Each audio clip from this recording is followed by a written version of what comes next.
Maleifua mai Samoa, Maleifua ngalelei au Setalia, tai au manuia New Zealand male male o tere o Amerika manisi ta fole la lonangi, o mafuta mai eile mamalu o Samoa, tai au manino le tai au tito ale tai au matango fio le astofio me, se furu male malu lua hafe lua tolu, e ua whaupopo ele atua, le whaitaua o wha io aso le soifua le mamalu le atunuu, i le susunga i au na titofia le atua mana i o la tau whaletua i so se whata tapuai ia e mei se fo i o le.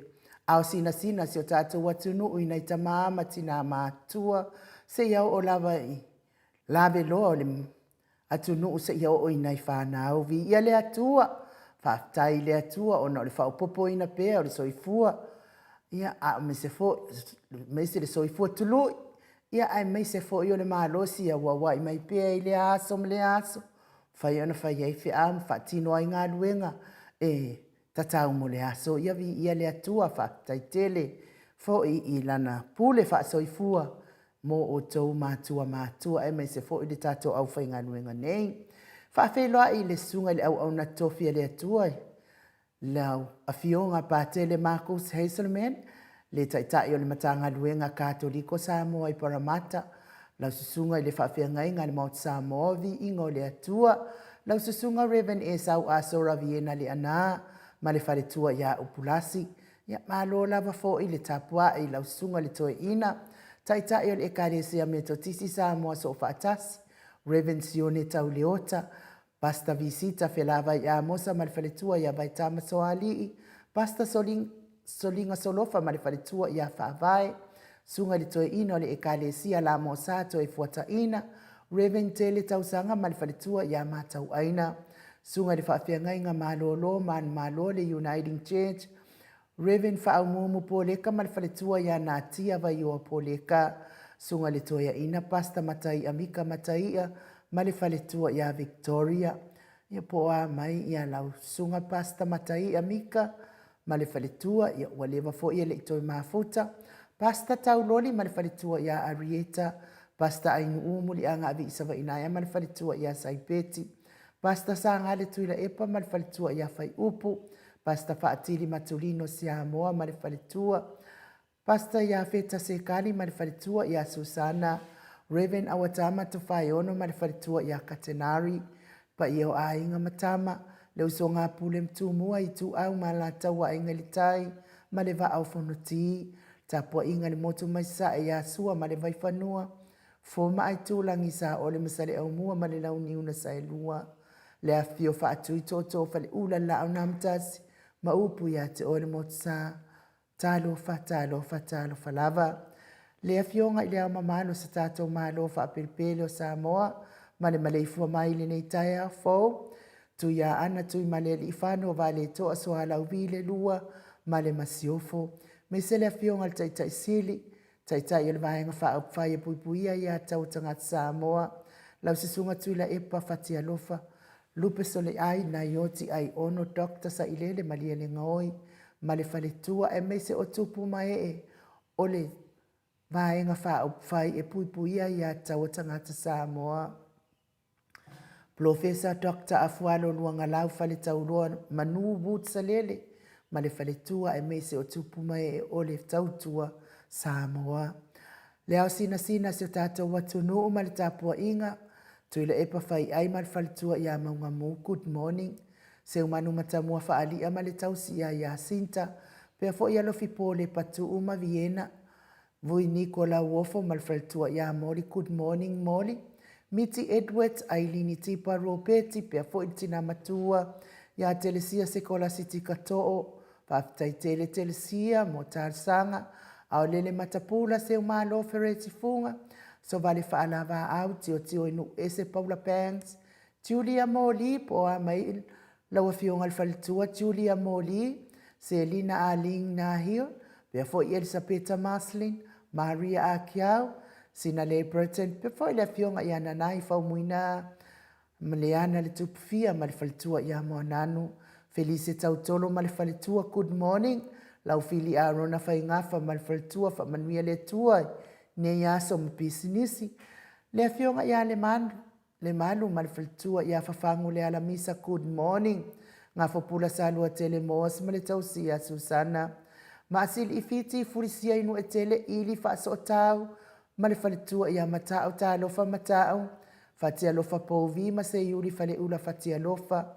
Li lofa tua manu ma le faletua ia baby Fretten, to anima pope ma le fionga ia fai ai noa, good morning noa.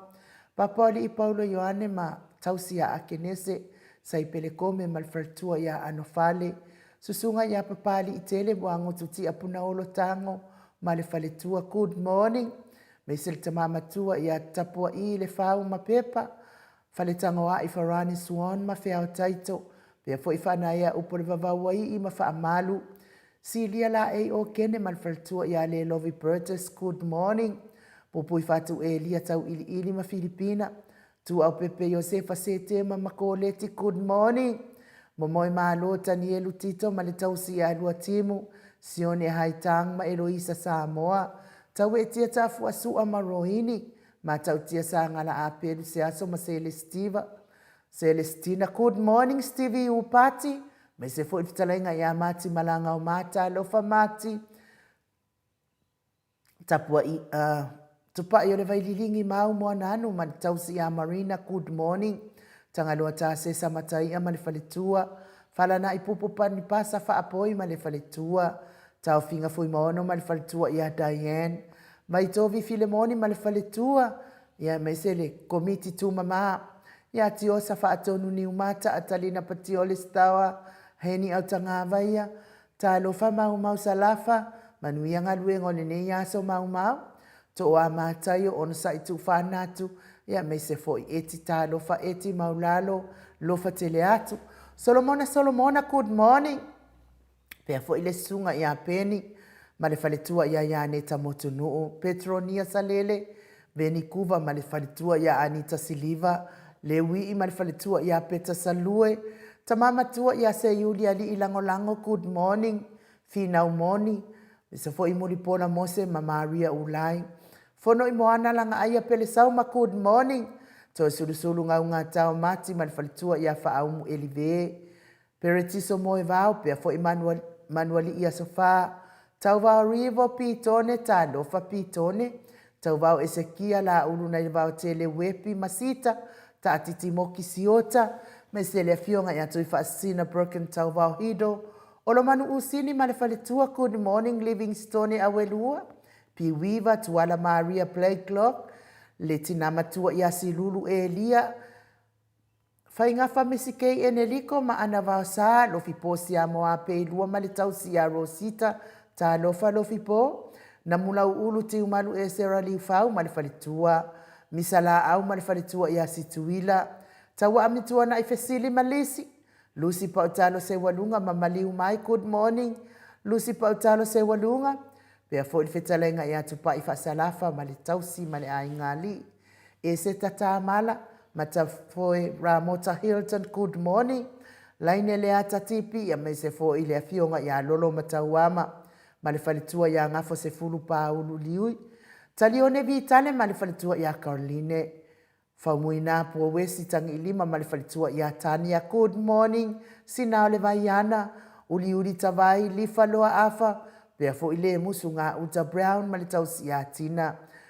Ulungia vai luanga se upule, good morning. Ai meise le Kalesia Katoliko Samoa.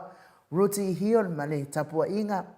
Le fitalenga le fale fitu lio voli tufunga ma le tausi a Natia. Liuliunga tali tau fale taulangi Ropeti Stewart. Tole e fua ma le tausi a Lominga. Ono fia na au mama naya ma le fionga i a Sula Daisy. Tau manu pepe sopo ta fia mali i tonga tuki. Ma le faletua ia peka paka tonga tuki, good morning. Whatailo whai leo whitalenga sa mau le atinga ngai ono, sori tamali i timani sa mau. Ma le tausi ma le ai ngali ia vi ia le atua ni. Nei tai au fo ua tato waulia ma le manuia mai. Ia mei se fo il mafuta mai lunga upenga tuwa ilangi le mamalu le atunuu.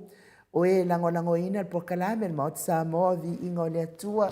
Tai fo il mafuta mai nei tai au le ta ua tau suafa a o le anganga fa alo fa feiloa ia te o tau uma manuia fo ia le ne yaso i ona fuafuanga fai lunga le matou apio fo linga ia fa aftai mafuta mai le tatou apio fo linga fa aftai fo ile tusi mai ma fa manuia mai fo ia matapua i mai fo ia a o alo faiva o tau o ona mo le tatou po kalame yaso taitasi Faletua ia sina Lay Burton, ta lofa and good morning ma o tau vi inga wha amanuia le atua por kalame ia o le Blue Heart ma le tapua inga wha aftai lango ino le HRPP. Tiosa wha atonu ni umata ta ia o manuia la ua fionga la le einu ma le fionga ia to le afua leina Blue Heart lango le tatou HRPP. Venisa arieta ta mapua wha aita ta ia o manuia lua fionga to le afua einu ma o tau vi inga o le atua, God bless, Blue Heart, lango ina le afionga le taitai sili, ma le vaenga wha upwhaia le HRPP. Pea fo i Jay, whaila unga se meatu tai au manuia i lua sunga, po o lua fionga fo i Blue Heart, Maleifua mai ai whanunga le leile nei tai au fo, o isi fo i Blue Heart, Whamanuia le atua i fuafuanga o le neia, so God bless, tapua inga ia ma Blue Heart, lango le HRPP, Whaftai tele te manuia fo ilo waso. Tausi a timu au wa atito good morning beautiful. Maut Samoa vi ingo le atua family. A fionga tausala tole pia fo itole afoma mai. Tole afoa ta lofa le tustala fa maoni ata noa. Fa manuia le atua le pokalame le tai au fo wa lo fatu. Manuia fo ilo waso timu. Fionga tui fa asina broken tau hido lo mafuta mai fa aftai good morning masio fo ininga noa. Ayo inu u fa apea le tapa au fa asina tole afoa. Ia manuia fo ilo waso tui fa asina. Taile mafuta mau mai.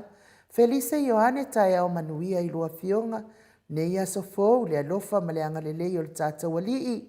Yesu Keriso ta alofa lava. Tapua inga, Blue Heart, se lau pasene le langolangoina o le tatau HRPP, ia wha apea ma le whailoa mai ala le 5 matua o lo mawalunga le ngalelei o le atua, mo Felice ma le ainga li iwi ia le atua. Pea fo ia Luka Paulo, whaftai mafuta mai Luka, whiao taito swan o lea ua. Tau sisi le amio tonu, ma le alofa, e maua e ia le ola, ma le amio tonu, ma le vi inga good morning tai au manuia, lua fionga to le afua ma le tausala ia in ufa apea mai, ma le afionga le ata noa, ma la tau afionga tau tua tunu, fa manuia tele le atua, ia te o tau po kalame le nei tai au fo, God bless you all lo fatu, lai no Blue Heart mai se tapua inga, tai lang malo si tato po kalame, mai se fo ile HRPP o le au mata puiti, he ni wele se good morning, ma lon Maleifua mai, Samoa ma Australia ta alofa ila usunga, faletua ainu ufa ta alofa fo ile fionga to le foa, Mike mole, ma lo le usu nei tai au matangofia le li, fa manuia le atua po kalame nei aso, God bless alofa atu Blue Heart, ai mai se le tapua inga fa taitele i te oltausi. Seu malo fereti funga, good morning, Mount Samoa, vi ingo le atua, fa talo fatu sua fa manu malo Yesu Keriso, nei tai au fo mai le atua, alo fatu ainu to le apoa, fa pea Mike ia vi ia le atua, ele le atua, ia so fa manuia le atua, tato po kalame matangofia nei tai au, God bless alo fatele atu, leino Blue Heart, ia mai se le tapua inga i le por kalame, ma pia fo i le HRPP, tai tele lau fionga le faltua, o tina matua, manuia fo i lo waso.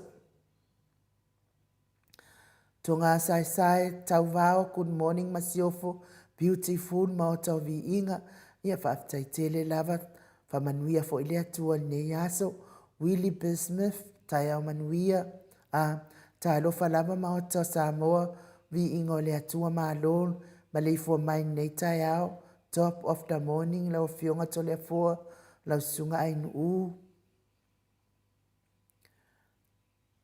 Mo Mike, vi ia le atua, vi ia le ali, wau lia mai nei aso fau, whaftai, le amataina o le tatou por kalame, ma naia ma alole on sai, te o lua ma le whaafoeina o le tatou por kalame, whatalo whaatu foi le taitai sili, papastui e mesele HRPP, masapodas, God bless, tapua inga, se lau pasene langlangoina le HRPP, Blue Heart, ia me se whaangengi o tanga mai, se o tātou watu nuvi ia le atua whaaftai, whailo ilo tisasa good morning, lua fionga ain uma, to le afuama le sunga ia Mike, o ka se au le leo ain ia whawhekai a kau whaase. Wa ke kau nanga whaasala oi whailo ilo tisasa. Whaaftai lavan mafuta mai, pea fo ia fuata ilene so i fua manuia, ile lua sase e lua, manuia po kalame, God bless, leati sila ti malata, good morning, faletua, manuia po kalame, ia whaaftai lava, manuia fo ilo waso.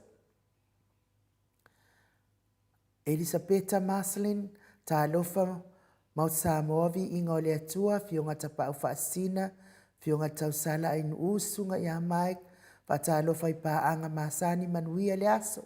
Tapua inga ia meise whaangia o tanga vai. So tātou watu nuu Blue Heart, lango le HRPP whaafitai, Elisabeta.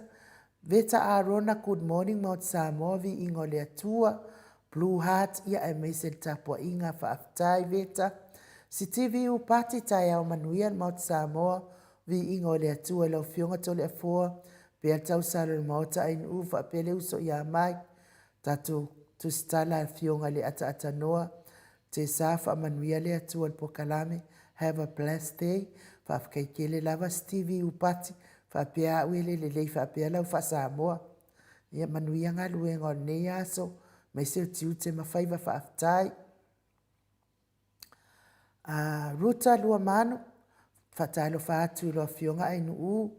Mai se le fionga tole a foa. Tai le atua nei tai au fovi ia le atua. Ilo nā lofa manona ngā lelei. Wa tātou au lia maile nei tai au mātanga o fie. Tai mai. Lo o tau so i fua maso mātou wola vi ia lo na suafa manu malo. Manu ia po kalame nei tai au. God bless. Sa Samoa, good morning, my favorite program. Blue Heart, langolango ina le HRPP ia vi ia le atua. Tai ne tusi mai. Ia whaftai fo i mo wha manuianga. Ia me se o tapua i mai tātou po kalame. O lea ua sifunu male iwa minute.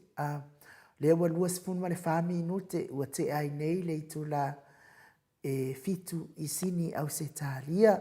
Tantonu le a tātou woi se vi inga o le atua. Tātou te fellowshipi whaatasi ai. Ia mwhaatali ai le whai malu tai au. O lea lava i le i o mai. Ia tātou fellowshipi ai le alofa.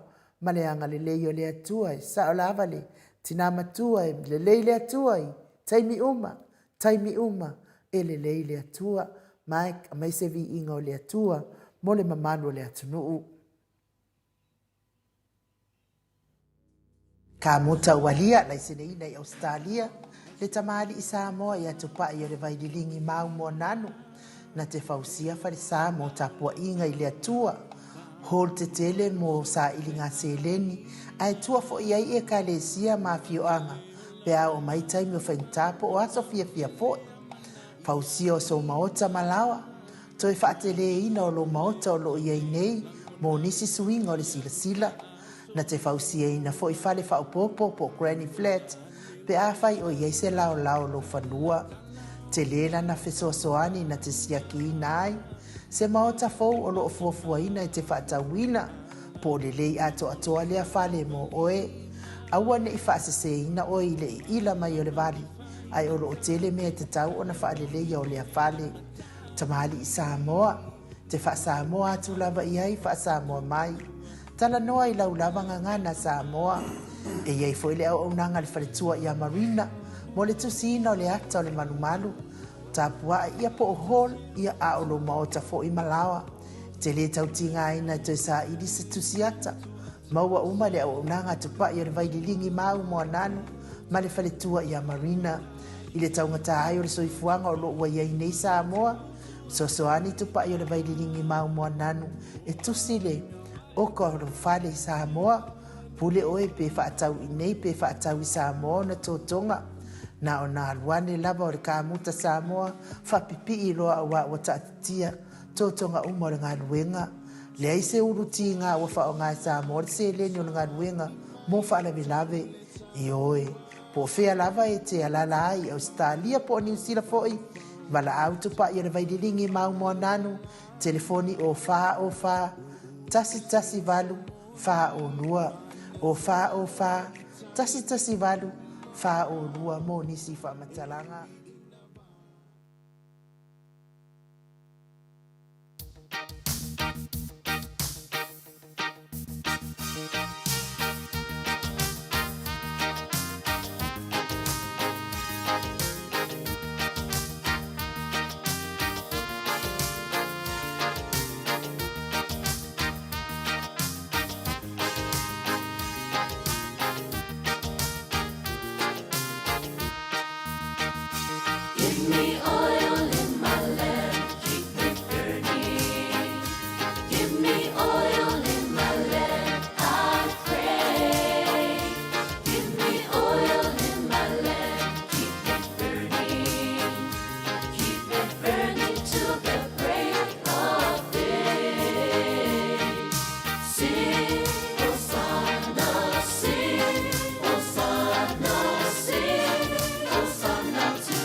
Toe luas fulu male iwa minute ona tā lea o le itu la e valu isini au se tālia. Le vi inga o le atua sa tātou whaafonga fonga iai. Mai le au whaipese o le sino le file mu i ale karesia kātoliko i ruti hio nei. Ia o le tūlanga na e tau ona iai tātou malawa taito atasi. A tau sauro le ita nono winga. Ia o le a la mepa. Ia ona tatalo lo le ile ngang pa io le tua. E to hutu mala mepa ko e au mai so au. To e fa pula la mepa o le aman malo ia polo. Ia e malo on sa ile malo le tunu malo fo le fa fonga mai. O le tata fa silanga ile fa nua e fia fa tawatu tasi le eka e lua se lau varis fulu afe ta la Samoa. Ia po se ofo fo i taula talatane iai. E mawhai ona wha atau a taikuata e ka lea whanua i le fitu sifulu male lima a wheta la Samoa. E la talata i lua se lau mita mai i le e ka le sia e whakasa o le pitonu o tongo i sane i moa. Whaafso ta i le whitalenga i ana mulau ulu. Manuele fuiono i le numera ono valu lima fitu iwa valu lima ono. Ono valu lima fitu iwa valu lima ono. Ia mo nisi wha matalanga stele. Ia se manu fo i ele i. O atu ia ini a ao se sainga. Ia e wha atau ia lea fo i whanua mana ia mo tātou. Ia e ngata fo ia la talata ai fo malai maalele. Le umiana e malanga atu malai maalele. Ia e tau loa i le. Sare i moa. Ia mawai fo i sifai ngā malolonga. Ia toi wha awau fo i le ia pia pe a umon flesi ma. Ma tūlanga uma whapena, mawan malo si e alua i te whao ia pia. Ia ai, malo lava le, mafuta mai le malo sa tātou watunu. Na o whai tau i se tasi fo io, ke le io, oka. Ia, o se tusinga fo i lunga o penga te whailang. O le tusinga na, e wha sanganga i le tamali i fo ile ana le vaale ana malanga mai tutuila. Ia wa au mai uma le sua fol tamali o mea uma whapena o le soifua ngalu e fo io o le tamali malona ia soifua tau atia. A ono ua au ia langona. E mai mau fua le taimi. E whawhetai fo i le atua ia ona o pali i lauli. Whaftai i le atua ia olona ia foi soifua songa e sa ili le manuia whaale tino nei ia a o ia i le nei tino. Ma ia i le nei lalo lang wa o tūlanga le ia i uma tātou. Tātou te sa ili manuia ina ia manuia tātou le tino nei. Ia toi sa ili i le whaale nganga. Ina ia manuia foi tātou i le ngataanga, i le olanga ngataanga.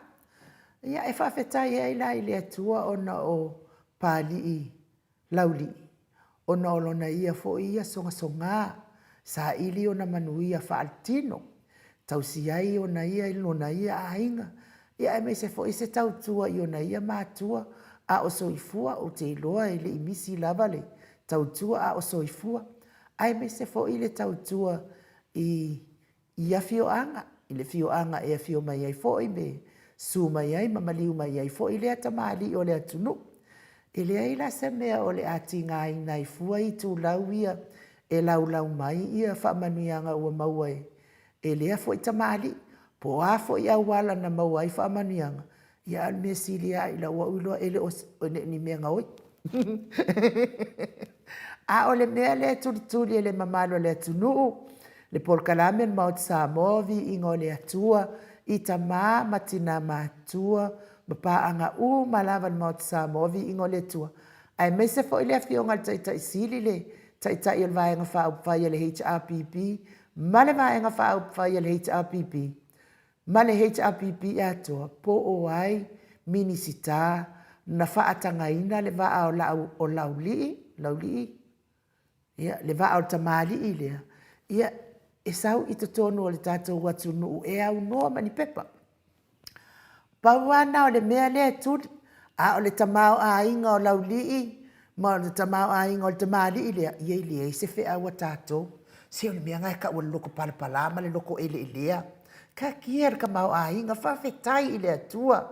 Ilea ta mali i watele ana ia tupe. Ia. Ai whai o ia pe isa o ia kupepe le ai. A o le mea le atu le tatou. O ai le minista na ia avea le whatananga e saua le vaai au noa masi whatananga le malo Samoa.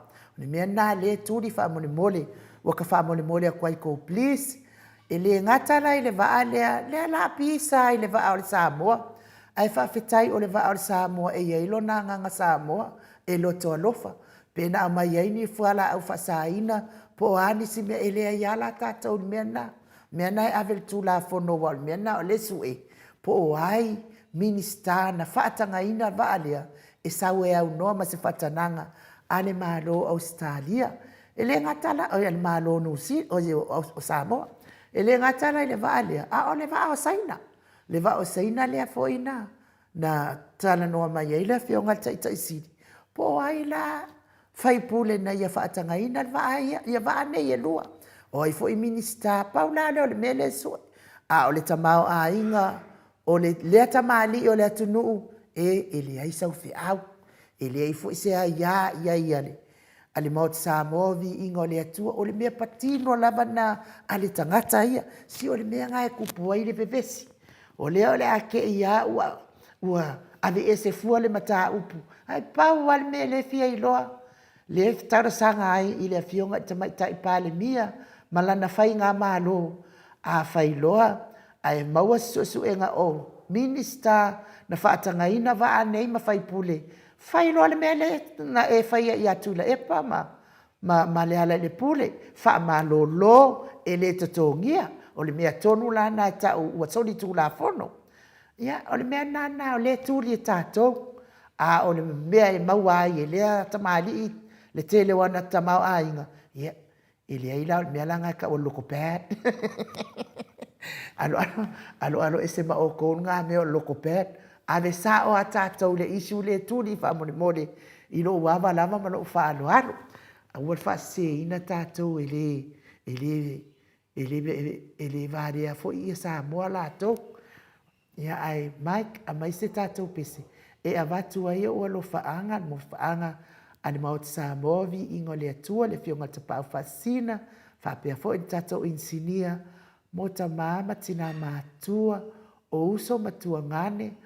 O alo le tatou o alo mawhanau o loo whianga i pia mangase ngase o tino whamanuia le atua ia te o tou a vea fo i musika o nenei a la ata whaafia loto i mo o tou a ve ese aini si tinga o le tino o loo whianga ia i pia ia mato angai saka le vai fo i le o le ano ma le fiu ia maku ia i ma le black peppers whaapuna i o na inu lea e. Aso uma. A tonu e tau maua i fo i sesi whaasiri ngā mālosi. Ma le tatalo i le atua i le au noa. Mana tua pea o tau i tālasanga. I alo whangia i le atua. Tau whianga i pea mangase ngase o tino. Taulu tālasanga. I ai wha mālolonga le atua. A wala ese. I ate o tau o whianga i pea. Makti ngā o le tino. I o le pese lea mo o tau. Mike.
O le pese nā mo o tau, e o lo fia ngai pia mga ngasi o tino, saunia e le au fai pese e whakasa, mai apo ni mauta pe o nau tau sila ma whaafonga mai ai.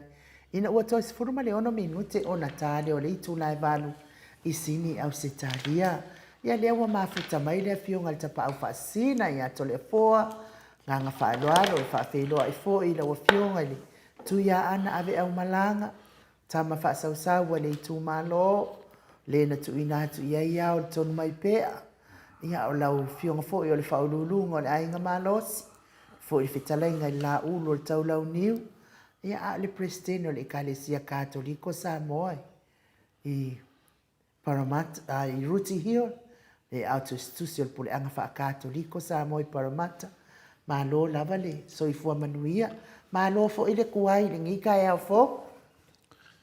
I jangang fia mananga nga whaftai le tua mo tato mawhtanga ne te au, a whina le lausunga e nu, ia te whatala whatu fo le pa ia lasi le nai tua le vai, le tau senga, ia me se fo ni matu senga, ia me se fo ia pa anga masani e tato pokalame, ma roso i fua ma le langi mama fa marulua tu fo i tunanga le ma alofia inu, ia pe o te a olo i aso fa pene, ia o aso a ia e whaisina mamafa te leo aso fa pene, pia tunanga na ato ne ma nai tua me toa mamafa nei tu. E lan pesel mato Ekalesia e whapea. O taimi wha a penei. O te pese a le pese. Nga le pese o le vi ia le li. Ia, tau whai whamaro. E le simi ia ia. E mau ale vi ingo le li i so se mea o e lau ata mau ale vi ingo le li pe ata whale. Ia, e to le fua. Ia, manuia le malu tai au. Whaftai lawa in ua mo le awanoa, leo tātou se e mai fwoi te tasia vaenga, tā ua tātou pokalame, leo tātou malu whale nganga, pio na masani e ta mama tina, mātua si o tātou atunu. Ia le aso nā nei, ia le aso suma le valua me, nua awhi lua sifuru mali tolu, o te toi whawhelo e toi mwha atalofa atu, in Maleifua mai, Samoa i whanunga le lei, nei tai au mātango fia i ati o tou, le alofa tu noa o le atua, Manuia mai a te ielo tātou ta mam le li o Yesu Kiliso, ia e alo mai a Samoa le tātou malu tai au le nei, a wā fo i tangata mātutua. O le tātou tusi whai tau la mua mai le mua korinito, ala ni tau pai ono, o le whai pai iwa whangata mai i le sifunu maritasi.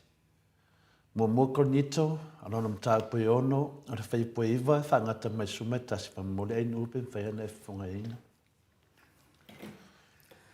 Tau te leilo ea, o ea mi o le angai le whai mo nā tau tofi le mālo le atua. Awana i whaase ina o tau, o e whai taanga, ma e ifo i tupua, ma e murirulua, ma e tau atane, ma e whaaso toma, ma e ngā oi, ma e matapea pea, ma e o nā, ma e angatele, ma e whaomea, e le whai, mo la tau tofi le mālo le atua. Sa whapea fo inisi o tau, a ua ta ele o tau, ua whapa ia ina o tau, a ua ta uami o tonuina o tau, ile suafa o le ali o Yesu Keriso, ile anganga fo i o le tatou watua. Whamanuia le atua i le whongaina o lana whionga o whaafonga na nunu le tai au. O le tatou urutala, wa sila atu le atua i mea umawana whaia, whauta foi, wa matua le lava.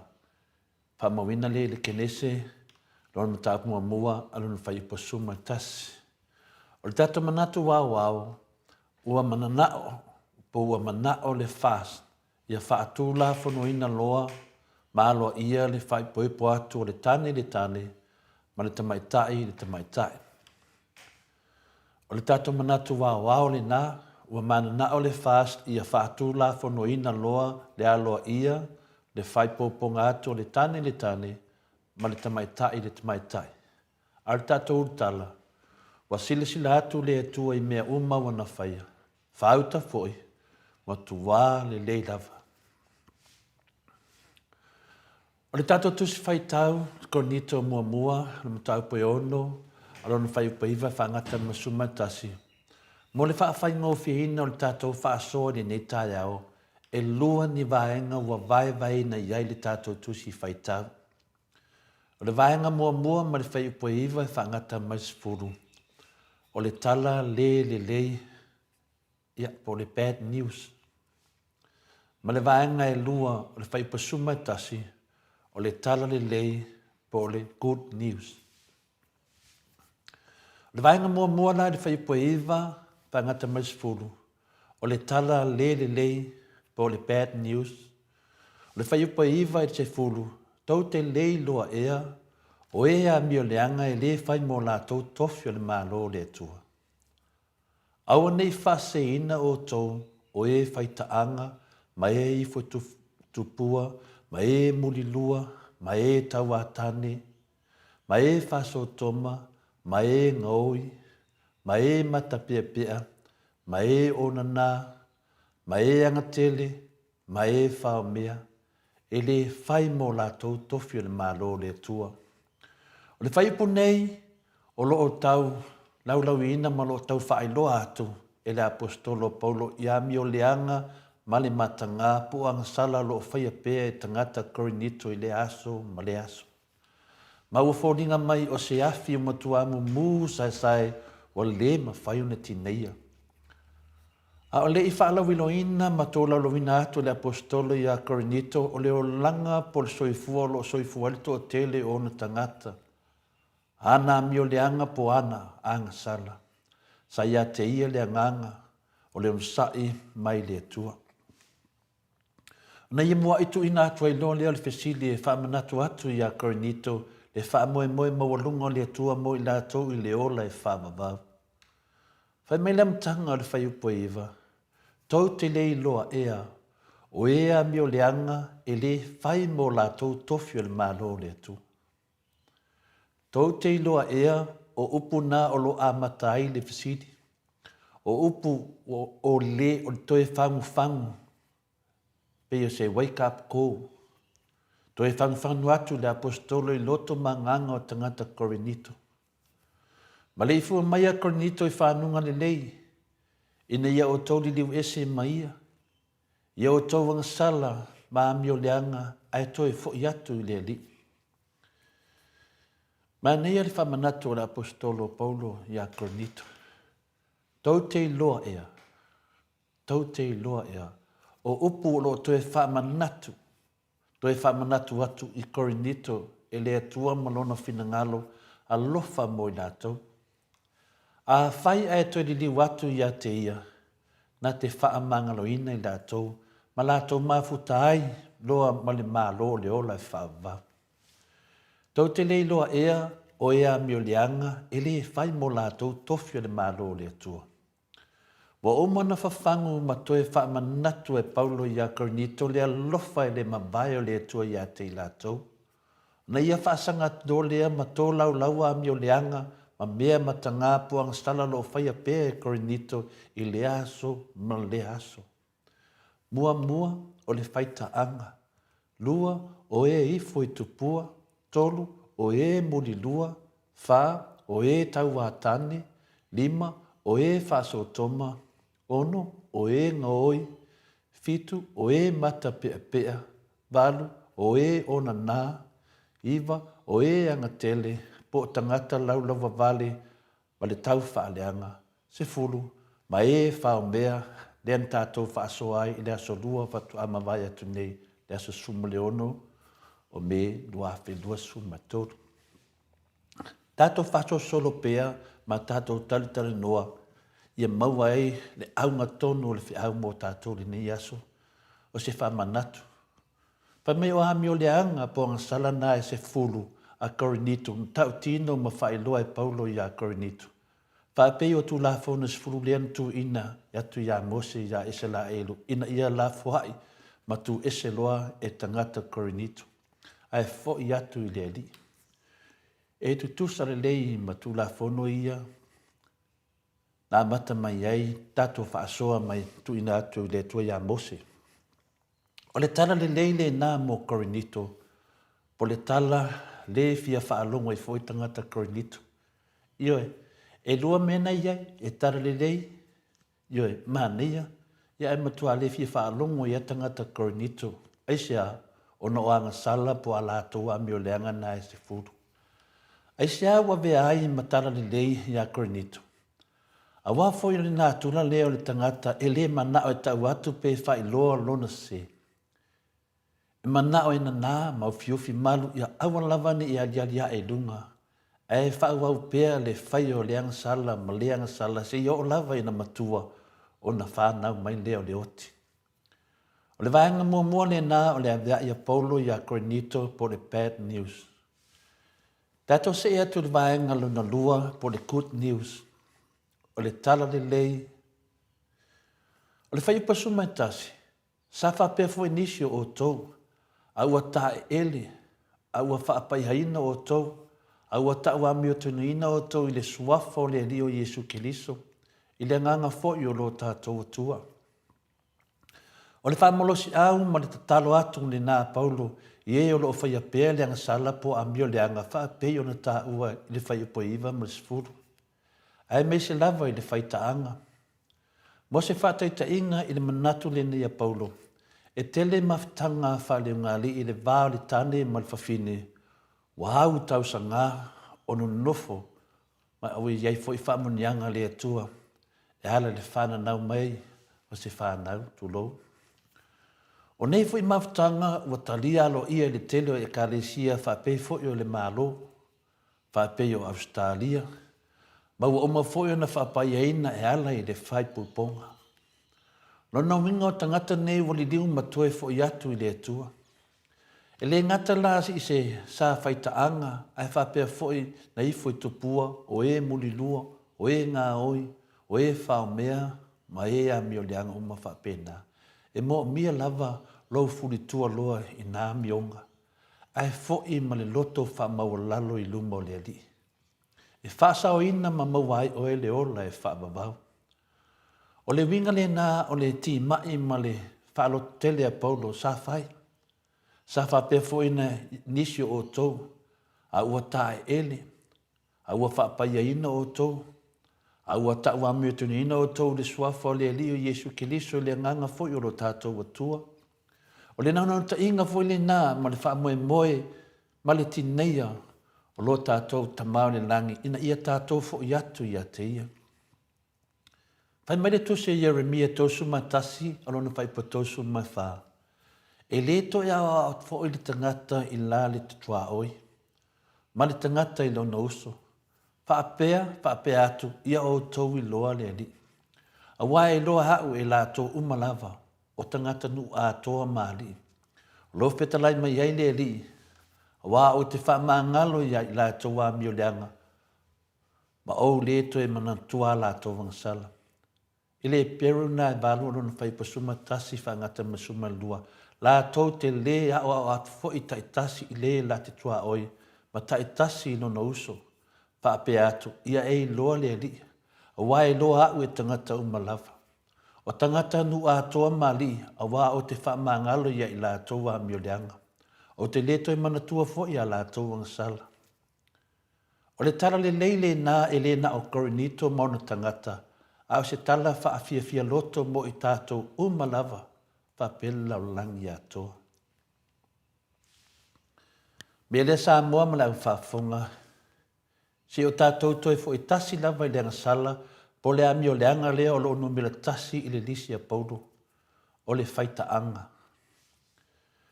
Tātia ia isi ang sala po isi ami o leanga. E iwa ia e ta, ai tasi lava la tātou tanuai. Lea tonu lama le winga moni o le whaita anga lea e tau tala ai Paulo. Ai sea fo iwa wha mua i e Paulo i lana lisi o anga sala lo whaia, lo whaia pea e tangata Korinito. Pe tutusa ea le whaita anga ma le muri lua. O mene e lua e aun tato manamala mai. Pe tutusa ea le whaitaanga ma le muli lua. O le tali e le ai. O le muli lua o se tane wa umo na whai puipo.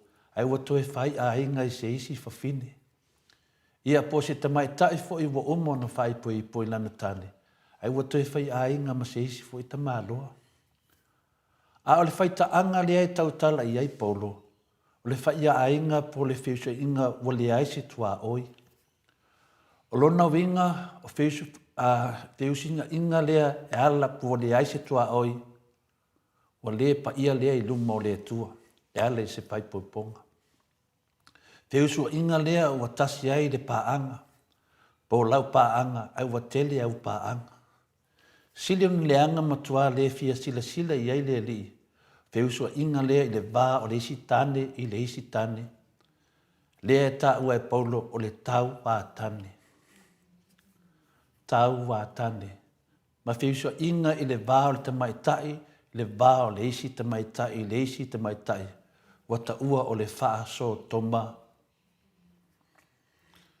O le matu ia le nama le matanga o le winga o le amio le anga po le angsalani nei o le faita anga.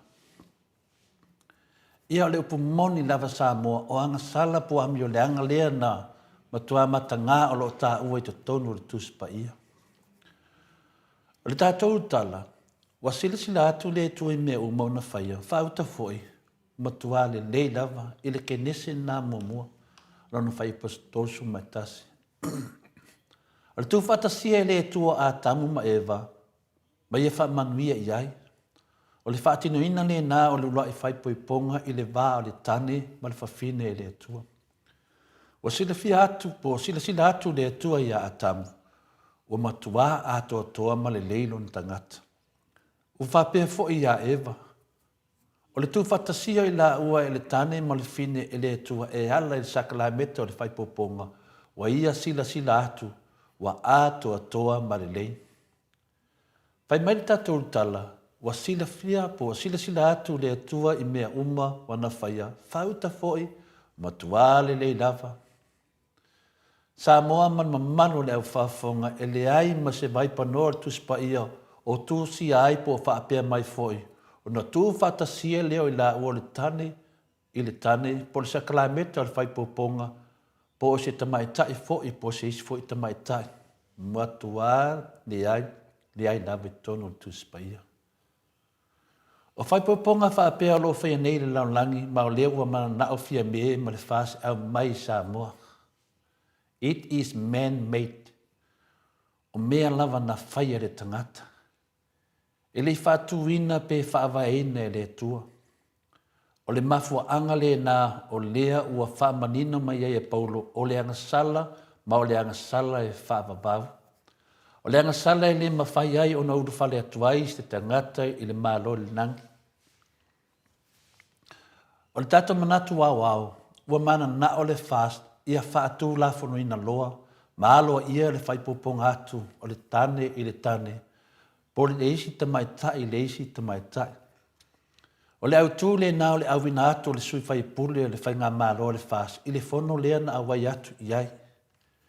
Lea watoe taliu mai e whanua ma utusia sana moli mau po se tala tusia ina ia talia loa e le palimia, malika peneta o na whaatanga ina le whaipoponga po le tama i le tama, po le teine fo i le isi teine. Mo le sila fia o le atunu, e ele upu maasani on tātou whaalonga e whaapea. So se mea lava e amate le leanga, e whahi upea pe uma fo i lava na o mea leanga. O mea e amate leanga e whahi u lava i le leanga. O le whainga malo le nei na amata mai lava i mea leanga. Whainga malo le a tātou le nei na amata mai lava i le leanga. Mea leanga o le soli whaavai e toi soli tu la fono. Na amata mai lava i leanga sala. So o malisi anga sa sala. So o maisi anga sala. Ma o le mea leo iai nei. E o mai le unga o le tātou no whainga o le soli whaavai e toi soli tu la fono. Wa le toi lo atu fōringa o se tasio i lātou umma. Wa wata ai whaatasi maafia le maafia o le pongi sa o le anga sala. Wa umano lātou ta lepe le whaavai o Samoa, ta lepe le tu la fono whaavai o le palimene, ta lepe le amio tonu whai unga le whamsinonga mawalunga, a le whai ua lātou ta lepe le tusi pa ia. Tau whaafonga Samoa, le mtau tia o le nei whainga malo. Le whaasonunga ta lepe na amata mai lava, le solinga o le tātou whaavai. Ta lepe le tātou whaavai, ta lepe le tū la whono whaavai o le palemene, ta lepe le ami o tonu whai unga le whamsinonga mawalunga, ao lea fo wala tau ta lepe le tusi pa ia. Ai mana o e talia e Samoa le whaipoponga le tane, po le tamaitai le isi tamaitai. Ai sea wawanga ai tau tonunga ma tō whawhia me ma le whainga malo le whas. Ia i tō ngā anga anu ese po malo mai sifo. Ia Amerika, Europa. Le fo wawhia i ma New Zealand ma Australia. Tia i le tuspa ia sa tai ai Samoa mōna tangata keusiano. Mana tō fo i Samoa tala le tuspa ia le whaipoponga na leanga ai ma furi tua le tele o tangata i sala elu i le atua. Ono afianga mai no ese. Talo fai, ile matango fie ma le mamalu na iai Samoa wa te ena. Ina wa te ena i tule epa le mana onu ese e au wai Samoa i whainga whaaso tomo makomoro. Au le nei whaau le whale mai e le whainga māloa sala le nei o le whaas. Sa tiu, le au le māloa tumili whanu so lau vi, whaipo le le whaas. O le nei au wai Samoa i to tono whaaputonga le nei la tau te talia māloa ia whaipoponga atu, pe whaipoipo atu a tamu, leisi a tamu. Ia po le whaipoipo atu fōio Eva i leisi Eva. Wa umala on whapea, o na iai leo tuspa ia whapea tala tuspa ia. Meleo i nei tātou, o a tamu ma Eva, o le tala na tuspa ia. A leo wa whapea mai fia me ma le whonga whitalai ma le whaas. E le ai, e se sel tuspa ia, e leo a tamu ma Eva, o a tamu ma Steve. Ka lo whae le mea la ho, o e se o tātou atunu. Ina wa fesini ngia te maitai pale mia e winga le mta upo lea, ai tali fia me, se i tilo i ai. Samoa, o mea e whaaleo mai e le fofonga o le tangata e sau mai le loto. Wa lewa nā vanga mwhai poipoia le loto fia me. O le whapongai fo le nā o le awina iai o le lātou sui whai pule e awai atu lea fontanga. O le awina atu o le sui whai pule ma awai le fontanga le whaputonga le nā o le whai unga e sau mai le loto. Wa le nā o na mautu le whai unga le lātou mta atia fo le nā o le a whatu. Le ala le tu inga tali se itilo iai wa lewa na maai iai a vanga iai le lotu. Tō whaafonga Samoa i le tali lea se o tilo iai. Ua na o tali tau tua upenga. Pau ana o tali lo a mai e fie me e whawhanga ai le tātou atunu. Ua tau tua upenga. A le ai, se i tilo i ai. O tali nā lo whawhanga i te maita i pale mia se o tātou atunu. A whai o Maleifua, ma whapongai o na whai e fie meli nei tū langa, o no wa awhia i tala inga pepelo, ma tau whaase, ma tau whavalea lewa i nei le lau whanua Samoa, e le aise atua pese se fo i tu spaia. Lono winga wa mana o fie me i abe sea lo tātou whatutuanga moni i le atua, ia aua ni o tātou to e tali tonu le atua. Whapeife o ni ia tama whai a ese le tūlanga ma malu, ma le mawalunga o le ao le malu. Ai e whaasili le tūlanga pale mia. O le whapongai fo le nā o lo ia mana o iai, ia whaia ni tupe fō, ina ia lo mi ailo nata, ai e ese le ata o le ao le malu o Samoa. I fia me nā ami ma le whonga whetalai le sui pale mia, ma sui whaipule uma na awai i le whono. O la auli ma whaipule uma o le whaasa tiu ma whamsinonga mawarunga le ao le tātou mālo. Ma o tō uma lava o lo o langulango ina le whaas, ai mese whaifi au lo la tō langulango ina. Le ne whainga mālo pio. Sili ona matau tia ma le onga, nona leanga ma le whaa. Tau mata tau i le fofuanga pa ia le atua. O le nofo lea o le tangata veane o na whasipoto, wha leanga ai le fofuanga pa ia le atua na whaia i le tangata. Wa sila atu le tu e mea uma wana whaia whauta foi. Ma tuā le lava. Mea uma e o lava i le tangata. A le ale mea le ua whaia le tangata. Wa fisu iai e fo mai e tu tino sā o tangata. Wa ave ese tu tino sā o tane. Ai o whawhine e fo mai tu atu ta māloa. O lea lau maua mai ai le afa ta māloa. Ia po le afa whawhine fo i le laulangi le nei. Afa tama po afa teine. Na whaia e le atua. Wa le loa po le atonu le tau e tau wai. O le mea moni lava ma le whamaoni. Wa ai a fua ma whaaleanga le tangata ngā venga sili ese le atua. O lea la ua whea ngai ai nei le laulangi ma whaafi tauli.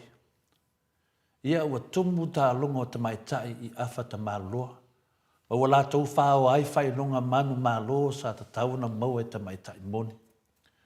Wa whaari fo i lunga o penga te whaelangi le le fia tele le tūpā tamaitai moni leu ia o le whale le tā ua e po bathroom whaapitoa mo tamaitai. O no fuanga whai tele e afa tamaitai po afa ta maraloa. Nei lawa masalosalo.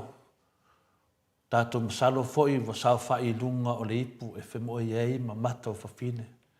E moni ia, e moni le o to tono le whale tā ele. A wā o mata e iai, o mata ta maraloa e le i wha whawhine ina. Ioi, matau tia ia mea. E mo ia wa omana fisu iai i si tū pāo le tino. Ai le fisu ia mata. Nai whanau mai ia o mata ta māloa. E le isu ia lava. Pe te alu te tonu vea, e te alo mo mata ta māloa i tonu. E le whitauwi. Ioi, e le te tei whitauwi i le tilo o tangata o le atua. Tangata wa mana malama le whiongpa ia le atua. Wahawhia atua le tangata. Paula le mea e whea ngai nei ma le laulangi. O le whaateleina ma le whaatupula ia pea o whaalavilavi e whaingatao le o langa. O lea mo tua mawhatia le laulangi ma le tele o atunu i puapua ngā ma mawhatianga tū ngā. O le tūlanga le nā o lea wa iai Samoa le taimi nei le teitainga whia me ma sa tiu ma le whainga malo le fast. Wa nā o le mauanga sala e whawha mai lunga o le isianga sala. Samoa o le whaitaanga sa i lava i laulangi mai le amatanga. Sa i fo i malo i pea lava i Samoa i le taimi nei. Peitai, o le tō tele whaapei o na moli maupaulo, sa whaapea fo i nisio o tau, a ua tā ele, a ua whaapa ia ina o tau, a ua tā ua amia tuni ina o tau i le suwafa o le lio Jesu Keliso, i le nganga fo i lo tātou atua. O upu nai tono tuspa ia. O le whai poipo atu o le tane, po le tamaitai, ia tātou matua te atu iai. A whai e mana o fia me, ma le whonga whetalai la auli, ma le whaas, e whātu la whono ina ia talia malo ia, e Samoa leanga sala. Ono ua matua suma lia ia te lātou le tu e ngā soli tu la whono. O lo lātou soli e pēha, ai meise le tele o tupe maua mai ai. Ia e mana ia lava la lo o tautu wa atu loa se isi nuu le aina e whai ai lo o tau whaaso toma makamolo. Ai tu Samoa leanga o le atu nuu o le atua. Po le a lava lo mātou wanga sala o lo soifua lo mātou atua mātou te sulu whai ai ma whātou ese ai o na whaamangalo ina leo i mātou. Ia au tau, o tau o tangata wa ola sa o loto e whai leang sala. O le nau whaasa o loto o tau e le atua. Po le foi o ta tō mālo, le foi ua malolo Samoa i le pālota le vai monga tolu, na se i whatu ama vai atu. Ono whai unga lea mi o tonu a sa tiu ma le whamsinonga mawalunga. Aua tau ti mimita ai fast.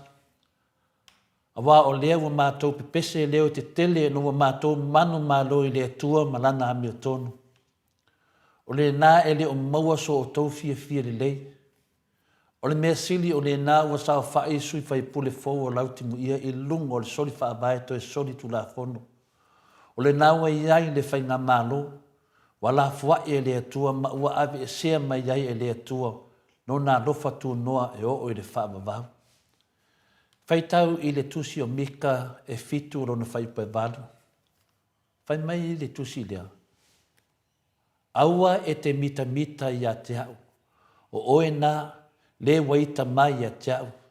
E ui lava ina o pa o te toe tū lava i lunga.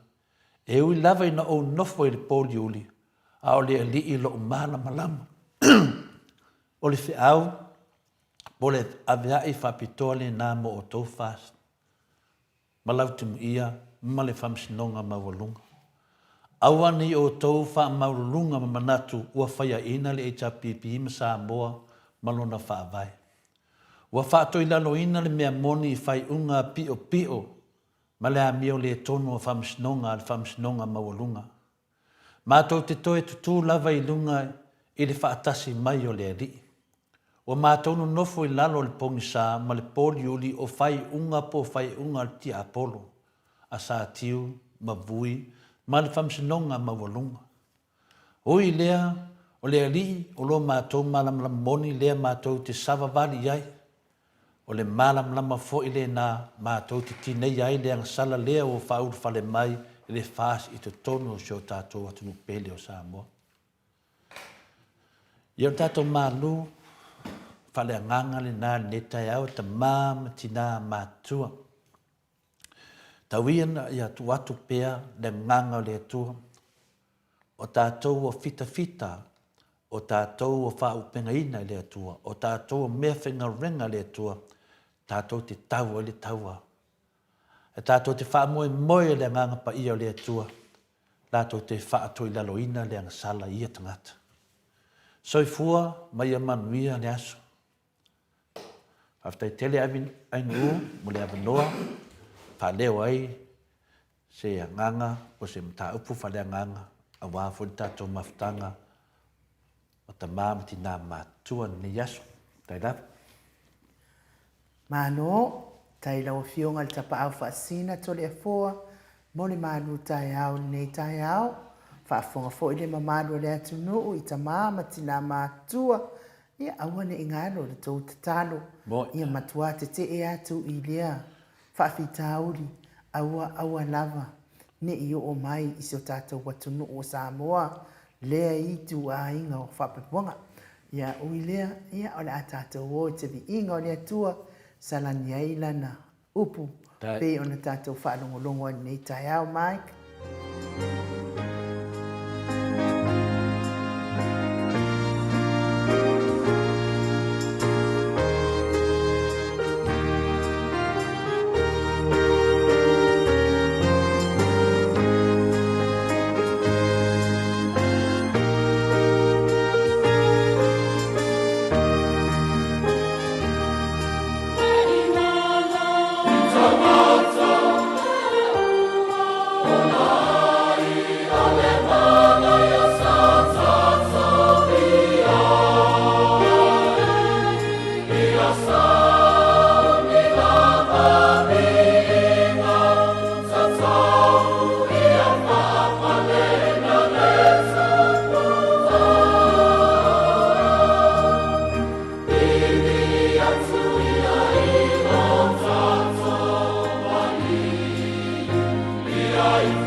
Luas funuminu te ua te ai nei le tu lai balu isini au sitalia.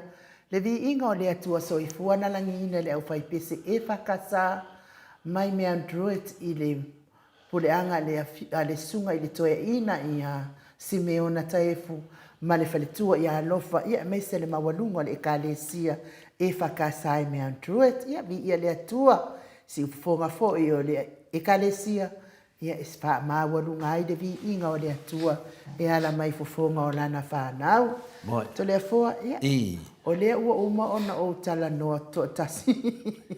I. E rei e au noa ma se lango mai vo ile a. No, venga wa whailau pule to tasi. O tala noa to tasi to le foa. I. Ona sa o whaitau ko mingi ki le na maana o whaitau wa i lunga le upenga te whailangi. Ko mingi la le wasau o le whaamatala ina fo i o le sisunga. I le tamali i le o le atunu e ana le waa lea na mai pangpango. Wa whaamatala mai le mafua anga. Le whaamatala mai fo ia mea na mawai ia tamau a inga o lea fo i tamali i. Sau lava le whaamatalanga la vea e ai male whaipule o ali i male manu. Ala vea e ai male whaipule o fonotoe. O le kele, nea lana o tautala e to le foa. Whawhetai ai le songa whaavale valea fo i o lea fo i tangata na te umai ai lunga nei mea. Ai pau le mea le mana o mia le mamalo le atunuu. Whaafonga, ma le atunuu a Samoa. Po o ai le whaatananga le minstari ana au mai le vaa lea. E au noa ma se whaatangana. E sau ai le vaa. To e sau le vaa lalo la nauta. E au noa fo i ma se o atu. O le se vaenga fo ia le tiute. E tiute le uta le vaa pe o tātou uma. Tātou fo ia tātou atu le vaa lele. Ia e su e ana i tātou tama ia to pau nai. A watu waina i suka laki fo ia i Samoa. A o nei vaa. O lea umato i sau ai e lona sa o le tonga. Tu o la tangata e ana le vaa. Tu sa la le utala. A wakako ke polefua i mea mawai ia. Le tamau a inga o lea fo i tamali. Whaatai le atua tamau a inga fo i ufoa i. Ma le songa fo i o le tamali i to le afoa. Ma waino na ia tamau a inga wha le tino. Tausi ai na i ona mātua o lona a inga. Ia ai me se fo i lona a fio anga e. E fio mai ai fo i le tamali. A o le mea le sue. Po o ai minister na vatu le whaatananga e mai ai le vaale ai te tonu. E le ngatala i le vaale. Ia vaale. O le ala ua o wasanga o ai le vaa o si tamali. Ai a whawhewhea le vaa o saina le ai. E le lei ia tamali i Samoa e le ono au mai ai se pomu. E ono pa ai masala la ua i Samoa tole a foa. A o le va ala leo saina tole a foa. O tato i loa umalava saina. Mo i Ia le po ai anu. fo i lana whaatanga ina na ma. Ia o le o ukarkala ngoa ko o kasi e ia. Ai le ia masising fai mai songa manga. Mai lo fo ia me fa pene enu. Ele ngata na na fe me mana to to se. Ai le ngata fo ina e te ta ora se pupomu ia mafo fo ia la o va nga ia fe video. Tau su ni me fina le o e fa vinga se ia o le tu nanga fina le ai no. Ia o tio sa whaatonu ni umata fo ia sing fai mai songa manga. Moi. Ia o tau na o ia to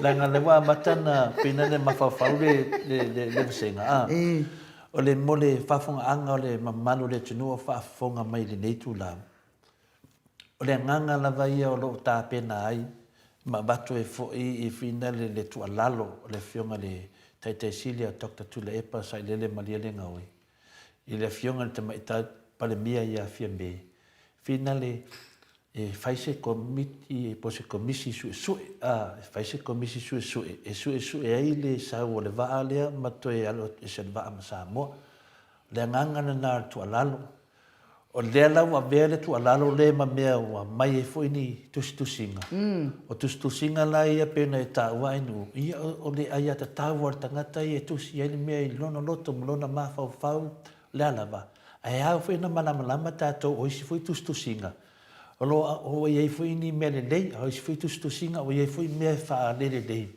e ha la ona tam fai tato e talia tu foi au fa fonga tato o no tu langa na me fa pene o le wa tu le mata upu au ese me wanga ai sa le ma fai na fa la wi lo manna te na me laso laso la mi tau sanga wa tia sa le ni me fa pena e o mai fa loa mai ma ai sia me na le fa loa mai laso alo mai te mini no mai e fa loa mai ia mena o le tali la o mene le na pe folinga mai o le la mai la to le nganga fina le ta ua e ta ua na fa su enga o le tali la facilite sa no ai u e mawhai o na tali mena pea uma o na su e mua tangata nei.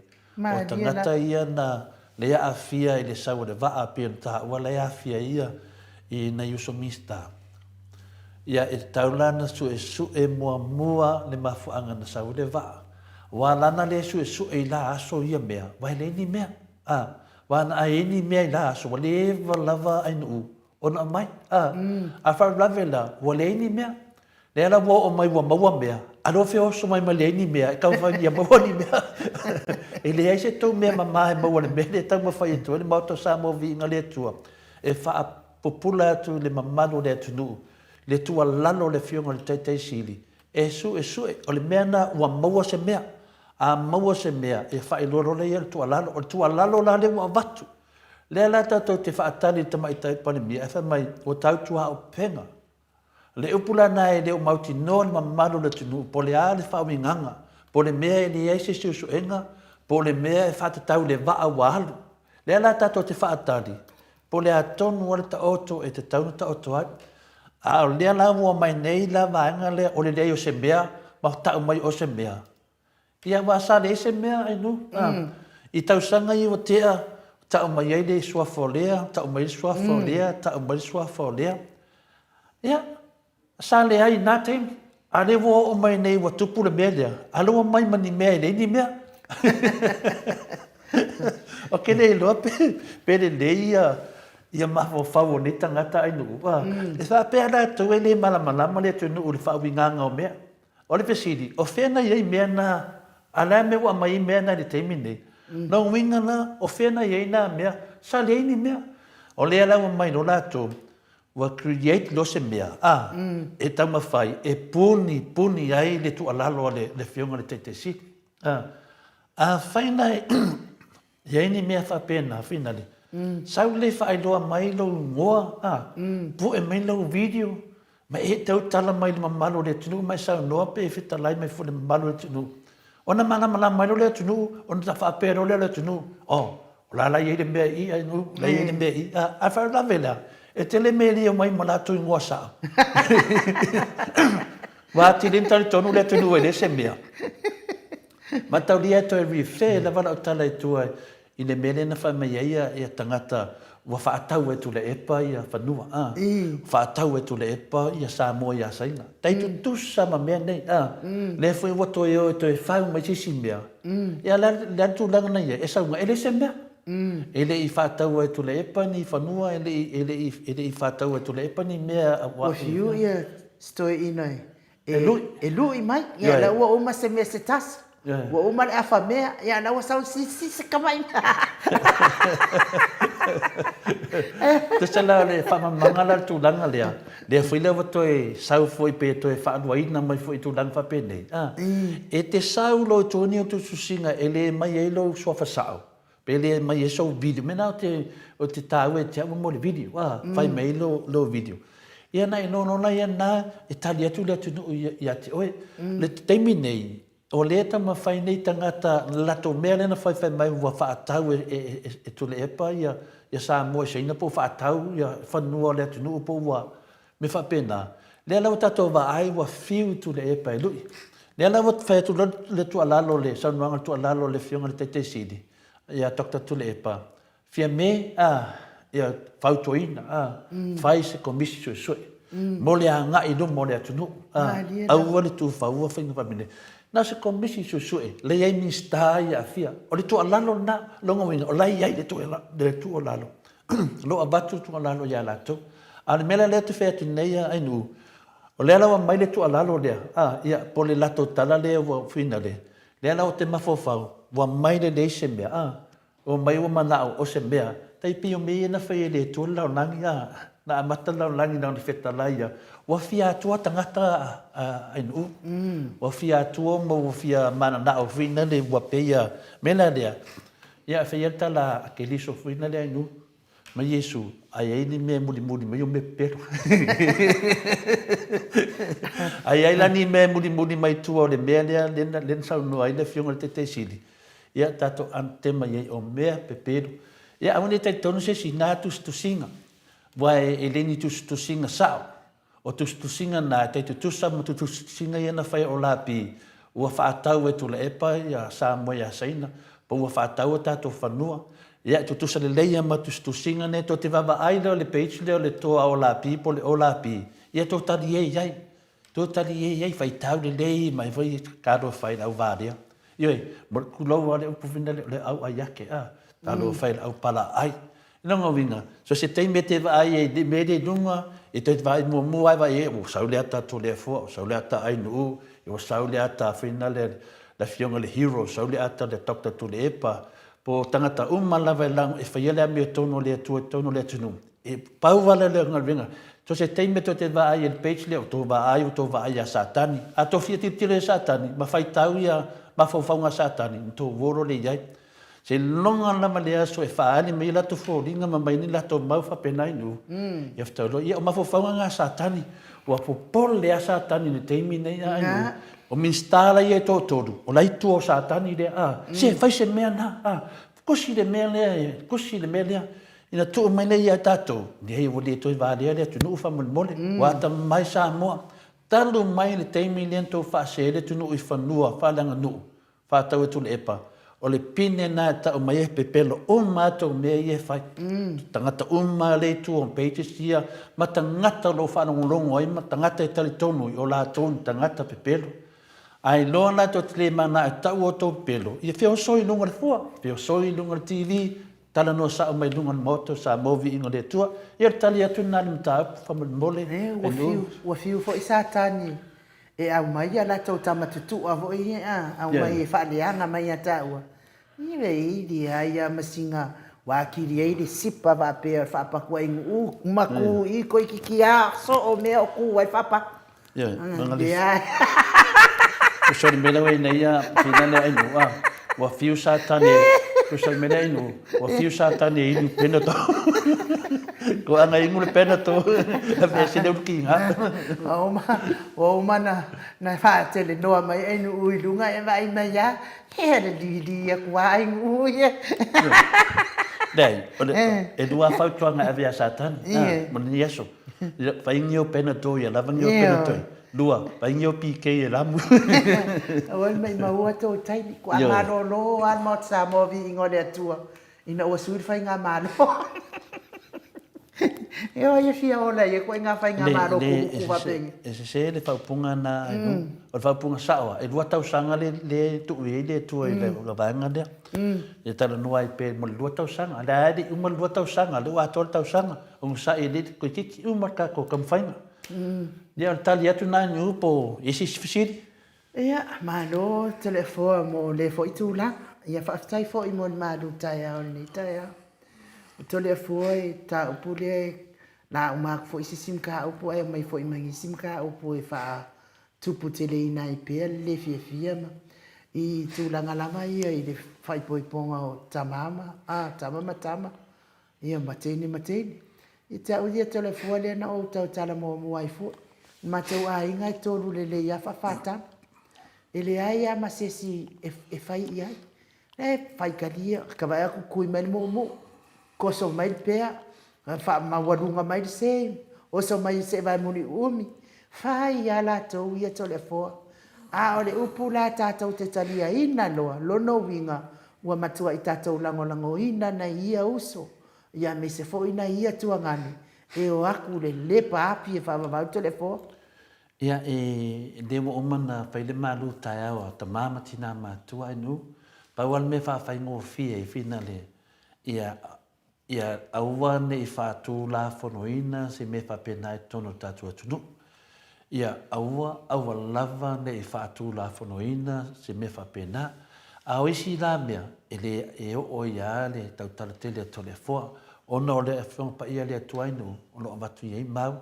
Lo ta ua i tonu upuna faso toma ya ma upuna fina le tane ta wa tane lo i te tonu le fionga pa ia le atu e le ma faila na o te le ia to le fo ia na fa mana malama tu la vole tamam tina matua tanga le fa funga i la to ia la professor na i fete lia tanga ti mo na ma fa pa wale nganga ia awa nei tupu se me fa pe te tonu se o tatu tunu le na wa sa noa e ai nei disman nephew fa pena ele ai ai tato me na me la bana ia patino la vata mama tina me ainga me tangata la vai ele ai tato pokalame ale se upu fa pia e fa tanga ina i te tono Samoa le fa tu la fono ina se me fa pena pionale va tu le tato fa so ma le fe au le tua Langa do tātou o nia tua o tātou o tangata whasala. Ia nau wha malama atu ni mamalo lea tunu.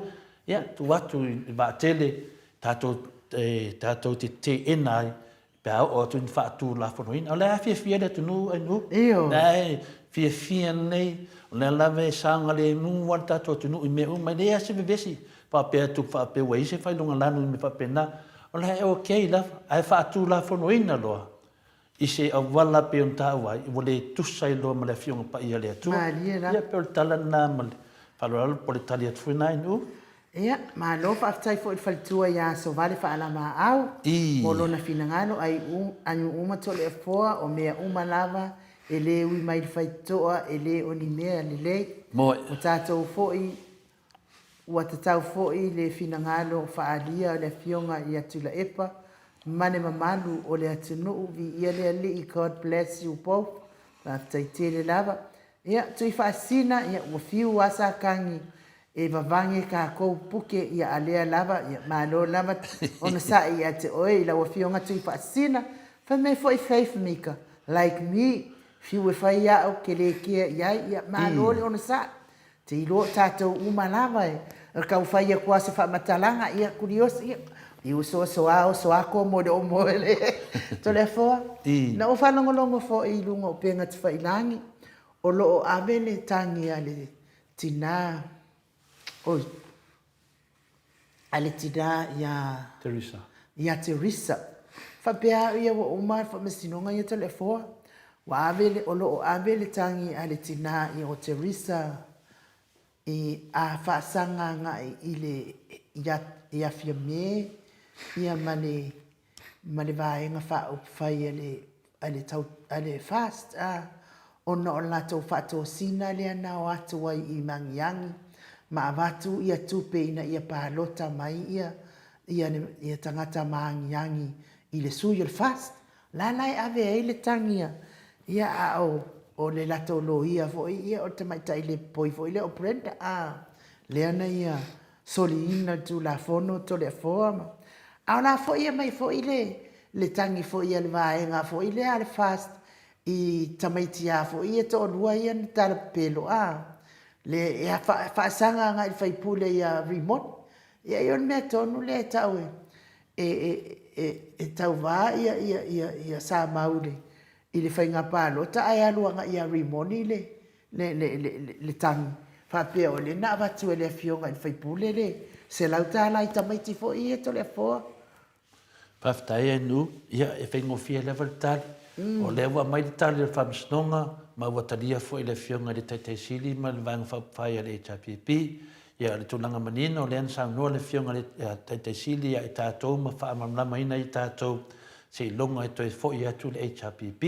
Ia le unga ia le usau noa le tatama. Ia le na, e tātou, au ne o tātou toi finawina sisia mea. I le tūlanga nainu, ia tūlanga sau noa le fionga le te siri. Tūlanga fui la ia pio fuina le ia o le whamsinunga wa uma wa loa uman mamaru le sinu. A le mele wai pesili ai. Le alau e whanongo le tāua mo le aia tatau.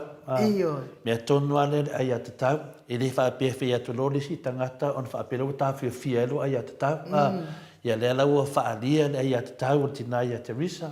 E pe ia to le fo o le tina e le sa whaila tu sia komiti al fast. I lau whanongo atu ia.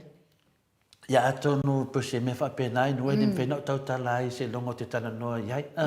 Ai pe o lewa sau I tātou talafo. Ma whamanga me tātou talafo. O lea wa ave ia se whaasea ia po se tangi fo ia le netina. Ia tā watu lo wa Teresa wa tā whapea. Le wa ave lo na tangi e tusa I fo I ma mea lana te lo mea tonu a lea tau le whaasfianga le nganga le ali. E le ai se mea lilo lalo le matalai. E whaalia me uma. E le se maa e le fulia pe unsau no le fionga le professor ia fualo. E le ai ma se mea ma fai ona. E ne whai meri Solomona, ne se mea fau laro le matalai. Iai uma me uma. Le unsau no le fionga le teite sili a Dr. Tule Epa. Nai I le HRPP ai. Ia le watalia e se longa I toi fo I tolu. Tam fai lento o I lato I se stulanga. Ona I se mem fai. O tu la fono o tu la fono. A lea lau to e alia I mai tua I. O I la e leo afia le mele ai nu. E o fai atia.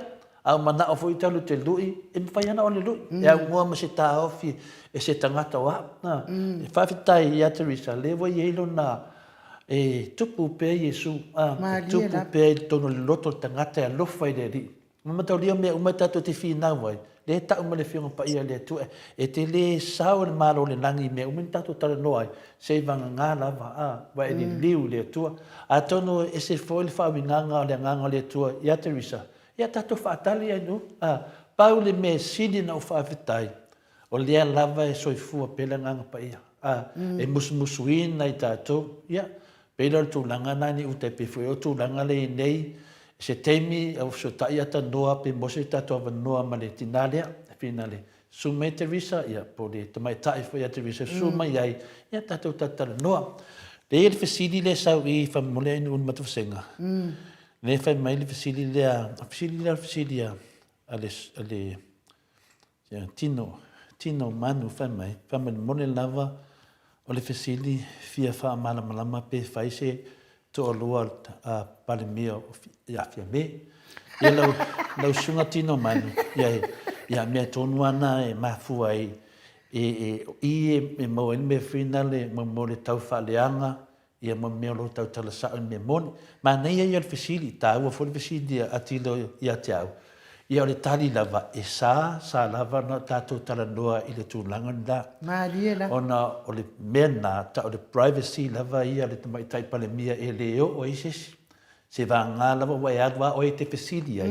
Ia ftu atali mele o ia tūlanga rei. Ai le mawhai tonu tato pukalami. Ona tato tā ua le tūlanga na paua le tūlanga iai. Lea o tato ilo umalava. A tato wā ngai lava te mai tai palemia. Ona o ia o le tato palemia. Upu te mai tai palemia. A umafoli palemia wa le toi palemia le fionga ia fia me. Iento e suma foi leo fia me lalo e sau sisi palemia. Tato wā ngai foi iai. E le toi vea foi la ia wa umafoli lona teimi. O le wha amamanga nao mea. E tato te tau tala lo e mena. I wa fia lo tau wha leanga. Mela lea.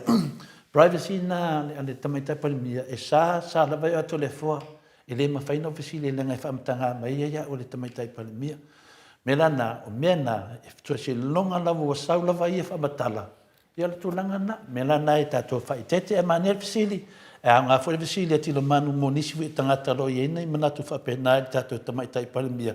Pe ana sau noa le fionga le teitai sili o fia me o le palemia uma tato. E ei le tau ai ata tau e fisilingi ai le tamaitai palemia. E ei mea lava. A me whapena. Ia un tato o i melana e le olo awhia i tonu le tūlanga ta il mea tau malo. Pero tali atu na le sunga ia tino. Malo, whaftai, ia ai mo sa Samoa, ia whaapia fo ile fionga ia tui whaasina prokin tau wā. Ia masalo na ia nai lua upu pālangi nai e sau ilunga i lua kōmeni. Ia mea nā wa le whailoa mai ia lua kōmeni i lunga i poloka mai lava e le tātou Facebook. Ia ona o lua upu pālangi nai sau lunga ai. Sau wale upu Samoa i le iloa mai ai lato. Ia lesi nā mea e lunga tūlafono mea nei e te laurawa vale loa. Ia e te palau vale loa le ngangana pālangi e piki mai lava e la tōma e se ia o kōmeng. Ia e palau vale mai le nganga Samoa. Ia atonu e laeta lia e ni umala to vasenga. Al vasenga to lea fua. E le talia ina. E le ia le whape o tautala mai ni upu masoa ia sa Samoa ma le fionga ia tui whaasina. Nei o la whaamtalanga ia whai mai anga i le whai poiponga tusa. Ia le ana tā uwhi mai ai lunga i Facebook le whaari o kōmeni ia. Ia e whamanu lua tua ia o lua te uru whapea o tau fia lua kōmeni telefon. Sa le ia inu ma ne fultunanga na e whai lava ma whai tete ia tato noanga. Ai le ai ele o whapea o tautala mai ni upu masoa le ai. Ia ai o tūlanga e o fo ila upoka le sa whai fo ile siaso. Ia te iwa o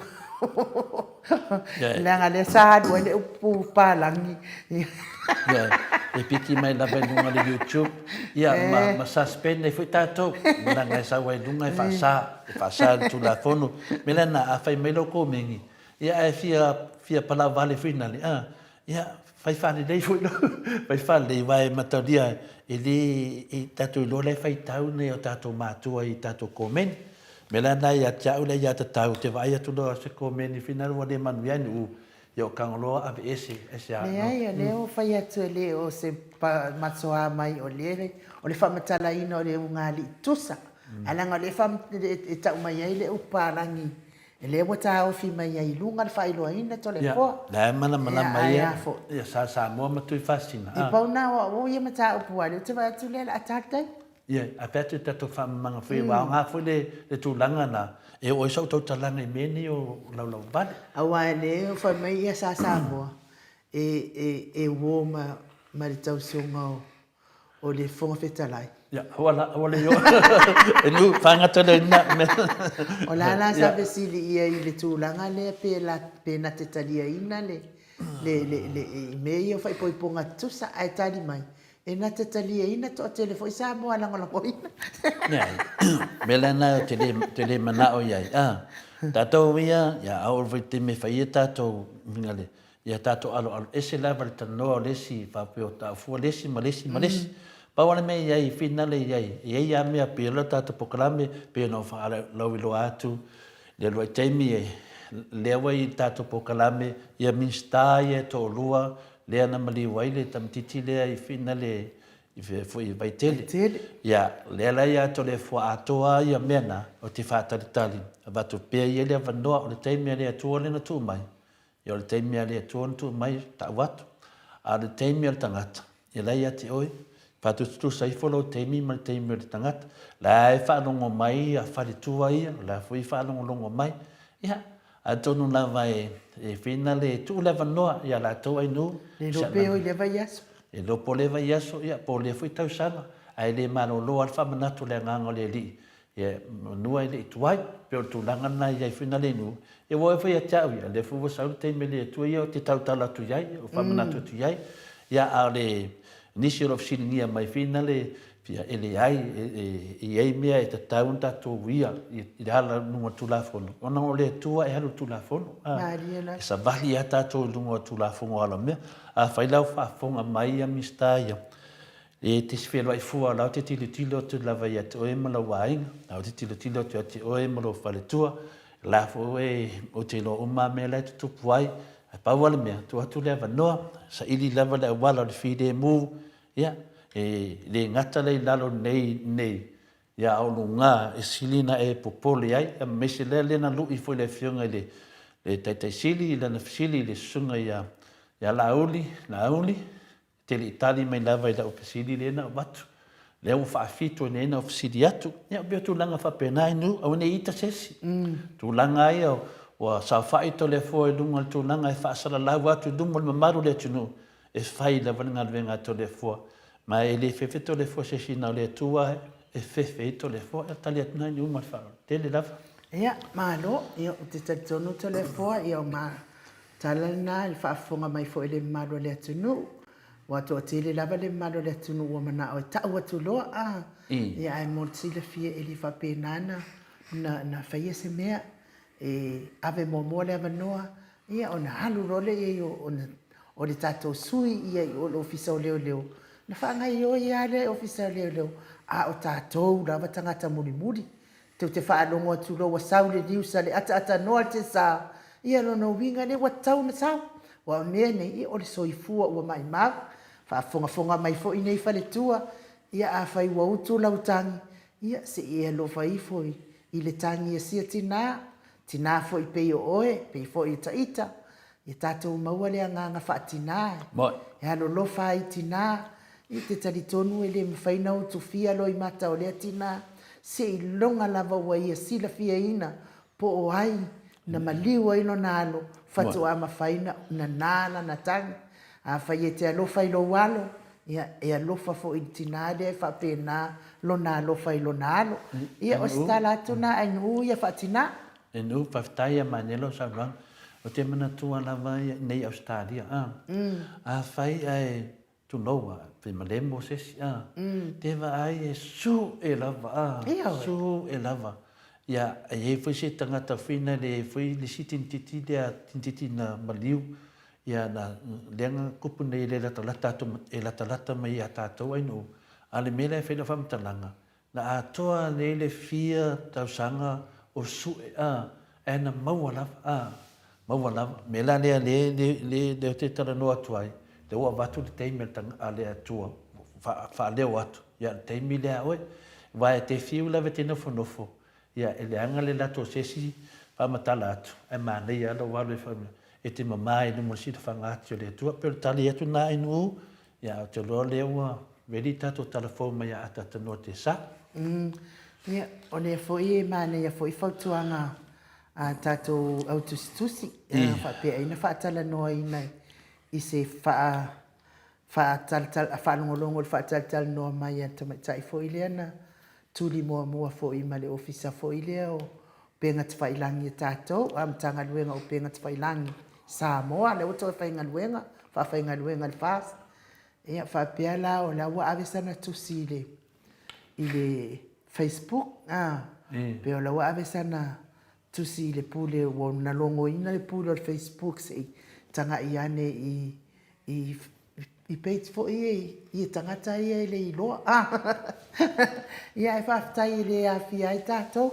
Tātou I le masani nami o ngi fake. E fresh a tātou I as oma. Ioi, mena nan tau whina le inu. Tau e fau le atua. Ioi. A le atua le vanga la. Ia e le fau. O le atua o mea whina Tu ai ya. No ada ia le repeat. Wa fi wa songi me tuai vai mai ya e fresh lava in tole fo. Ma le maut Samoa vi ingo le atua le ata no te sa. Ya la wa ke ya ko o nga ya la to. Ma ko e mua ya la to. Fa ya ai ma lo la va se tato au ainga le lango mai o le tau lango e malolo si ai. Ai te tonu la tato wo tara fo. Ya mfai wo fo ata noa. Ia o le aso nei o loo koe aluar fo ka malo o le whamisnonga. Ia o le aso la nei si tatou whaalongolongo fo le ata noa te sa i le aso sa. Ia po waa mai nei aso i taloa e mole ata noa te sa. Ia o loo le whamisnonga fo i nei aso. Ia ai tatou tala fo ia. Ia o. Patu le nei fo i vaengo le tai au o tatou tala fo mo le nei fo i aso. Au ina tule le lango mai e miti Edwards maonalo i Melepone au Setalia, Paula Banks masina le Burton e Christchurch in New Zealand, pa fangu la misa i Melepone i au Setalia. Ua whaia nei se tangi whaasanga i le whaai unga le whainga pānota vai maunga tolu, le na wha amaoni eina ai le manu malo le sui o le whaatua i le tua Samoa o tasi lauti mu ia wele se va ai. O le atangi na whauluina se tangata pālota o le tū malo e suafa i a Teresa Coffin. Lea o roo tu wai hai le tamaitai pālemia fia me Naomi Mataafa tai fono le fast o la uli le o te Schmidt ma le whailau tusi o le whaatuatua i le tua Samoa o tasi vaa ao alo fipo i le solia lea o le tūla fono o le whainga pālota i le fōa ia lea o se tino i tupe lima la whetala i le tū malo e tau ana wai nei tangata e pālota mō lautimu ia. O le loia le whaatuatua i le tua Samoa o tasi tau le papa Brenda Heather la tū na tū nai mō tai o le fast ma te ena ia tū inga. Ua foi se isi mō lianga whaapea mai se tangata pālota le tū malo le li whailau tusi o le fast e tū ai aila le pule rimoni ai afi i le whailau tusi o le HRPP i le foi o sana whaatua sina o le ave o se seleni se lauta la i se tangata pālota o le vai maunga tolu ma le wha moe i a pālota atu le tangata mo le sui tau wale HRPP sa mau o le fionga i le whaamsino i a lo au Donald Kerslake o le whaamsino nga whaitu malo i muli nuu o lo whaafoina i ale nei mata upo. O la lai le pule le o se sui tau wā o se tangata pālota o le vai maunga tonu peta ai o lea ua mōlia mai i lea mata upu a lea i tū mālo pālota ma o lea mata i tū ma le totoa se whai unga o le nei fo i mata upu. Ua wha lea o ngā ina le whaamsanunga maulunga le tau sanga le sui pāremia tuala i o sepo poni whāsio ina i a totongi atu e le li pālangi o au Ellen Pelcher, se tino i tupi e se fulu lima whetala o na whato ama whai lea o na maliane e wha masino maleari i pālangi. O le mata upule nei na ave ai e le sui pālemia tuala i o sepo poni whasio, le masini ua pato a Ellen Pelcher e whaiele na ngā ruanga peitai na uma o na wha o ngā le ua pato tangoloa whaatau le masini e le whase fulua whetala ma amata i loa i ale nei fi naunga.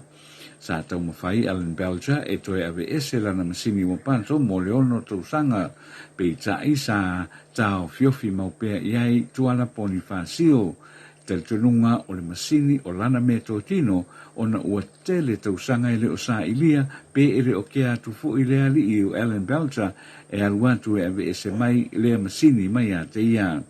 O le mata upule nei au tau mawhai de li pālangi e toe whaafu i atu e tuana la ua pato na ave i loa i le whaamisinonga i ele nei mata upu. Na ave e tuala le li o Ellen i le whaamisinonga mai e tapa ai na malosi mai ai mai a Ellen Pelcher e tutongi mō muatu le seleni se furu lima feta la. O na whatu amalia lea e avane toe whaafu i ane ia lea masini.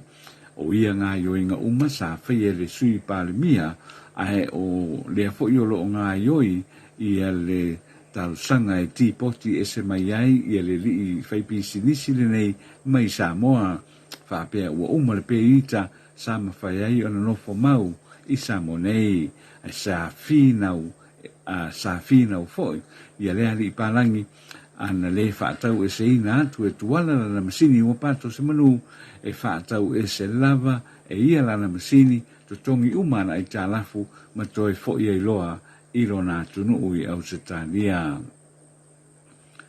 Ua whaamania mai o le whetarainga ia ale vena ale o tua mua ma o le whaipule fo i o le tu malofa le atawha le whaatula i e se ina lea o le ainga lea sa o sofa ia e leo ma tau fia i le whai unga o le vai aso. Na o sofa ia e leo le whale o le nei ainga maua mai ai maluanga o fuana au wha saino le amethytamine o loa na ngā o ia mai mota ma whale o isi ainga ma sa pueina mai ai foi e manisi ali i se tolu ma le tamaitai e tolua o le nei ainga.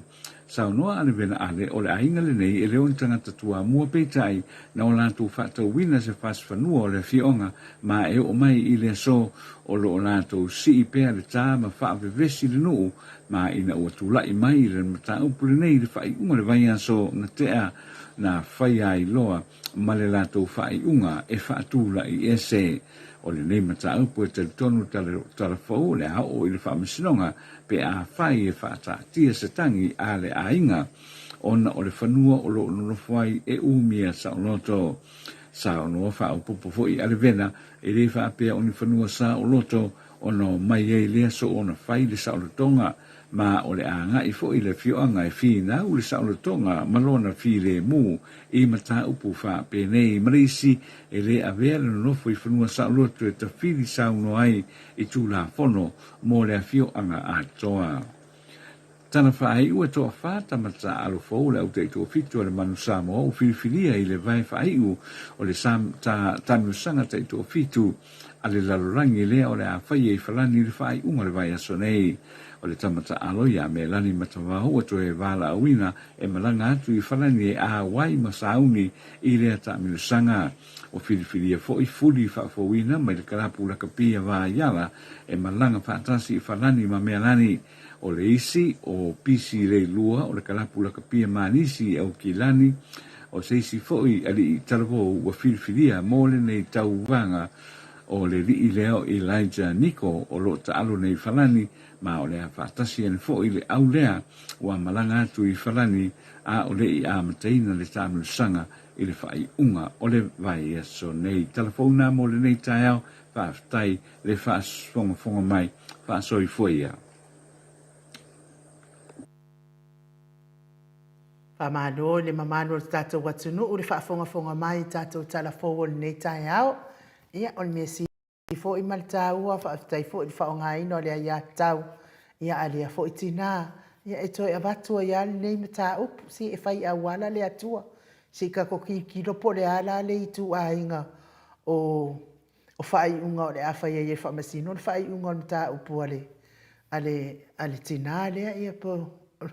Ia e wilea ia lea tua o te talitonu foi o le whai unga leo le tātou pokalame mo nei aso ni mamano le tātou watunuu lunga o apia fōringa whaapea foi tātou YouTube whaatai mo le tusi mai o tau fina ngalo whaalia ia whai e foi ona mawani na ngona le Mount Samoa ingo le atua whaatai mo le tau ngaluenga whai apea ia so uma whaamanuia tele le atua mo o tau nei aso maso umalava tapua i mai an amado le atunu i tamama tina i mota malawa whaafitai tapua i whaafitai tatalo ia manuia le ne iaso lunga o le ala tele maafuta mai tono wharewhai ngā luenga whaatasi le atua ma o tou e manuia i fufuanga uma tātou toi wheloa i tātou pokalame i le aso tōna i le itu lai fitu pe apura lofa le atua i momori atu iai lo tau soifua ma so mātou wola au le amisia fo i o tau wha soifua ia Samoa mai le maot Samoa vi ingo le atua i sini o Setalia.